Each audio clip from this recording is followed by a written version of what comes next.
அதிமுகவை அழிக்க நினைப்பவர்கள் அழிந்து போவார்கள் என்று எடப்பாடி பழனிசாமி ஆவேசத்துடன் கூறினார். கள்ளக்குறிச்சி தொகுதி அதிமுக வேட்பாளர் குமரகுருவை ஆதரித்து சேலம் ஆத்தூரில் அதிமுக பொதுச் செயலாளர் எடப்பாடி பழனிசாமி வாக்கு சேகரிப்பில் ஈடுபட்டார்.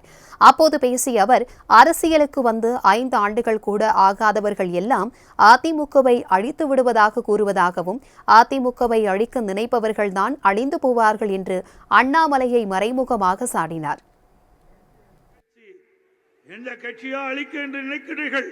யார் அழிக்கின்றோம் என்று எண்ணுகின்றார்களோ அவர்கள் அழிந்து போவார்கள். இதுதான் சரித்திரம்.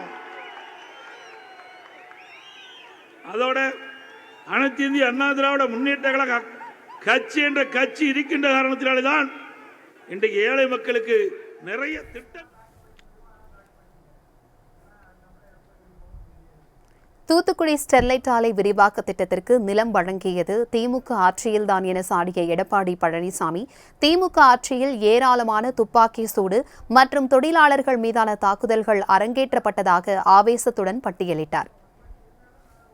எங்களுடைய ஆட்சியில பல துப்பாக்கி சூடு நடந்திருக்குது.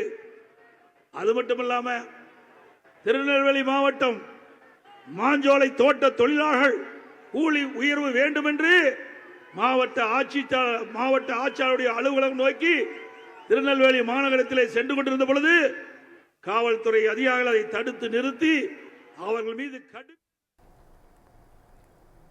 மேலும் நீட் தேர்வு விவகாரத்தில் திமுக பச்சை பொய் சொல்வதாக குறை கூறிய எடப்பாடி பழனிசாமி, காங்கிரஸ் திமுக ஆட்சியில்தான் இந்த திட்டத்திற்கு கொண்டுவரப்பட்டதாகவும் தெரிவித்தார். அத்துடன் மதுரையில் எய்ம்ஸ் மருத்துவமனை கட்ட நாடாளுமன்றத்தில் எந்த அழுத்தமும் மத்திய அரசிற்கு கொடுக்காமல் தற்பொழுது அரசியல் ஆதாயத்திற்காக அமைச்சர் உதயநிதி ஒற்றை செங்கலை தூக்கிக் கொண்டு அலைவதாக விமர்சித்தார். எடப்பாடி பழனிசாமி வந்த பிறகுதான் வந்ததா என்ற ஒரு குற்றச்சாட்டை தொடர்ந்து வைத்துக் கொண்டிருக்கின்றார்.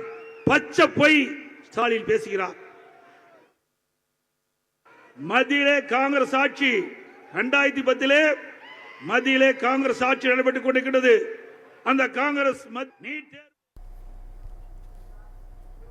இதனைத் தொடர்ந்து கள்ளக்குறிச்சியில் பிரச்சாரத்தில் ஈடுபட்ட அவர், ஆசியாவிலேயே மிகப்பெரிய கால்நடை பூங்கா அதிமுக ஆட்சியில் கள்ளக்குறிச்சியில் கட்டப்பட்டது என்றும் அதை உடனடியாக பயன்பாட்டிற்கு கொண்டுவர வேண்டும் என்றும் வலியுறுத்தினார். அத்துடன் கால்நடை பூங்காவின் சிறப்புகளை LED திரை மூலம் விவரித்தார். மருத்துவமனையில் அற்புதமான அறுவை செய்யக்கூடிய கட்டமைப்பை நாங்கள் உருவாக்கி தந்திருக்கிறோம். நவீன மருத்துவ கருவிகளை நாங்கள் வழங்கி இருக்கின்றோம். இன்றைக்கு உலக அளவிலே சர்வதேச அளவிற்கு பிரம்மாண்டமான மருத்துவமனை இங்கே கள்ளக்குறிச்சியிலே நாங்கள் கொடுத்திருக்கின்றோம். எங்களுடைய ஆட்சி 2 ஆட்சி மருத்துவ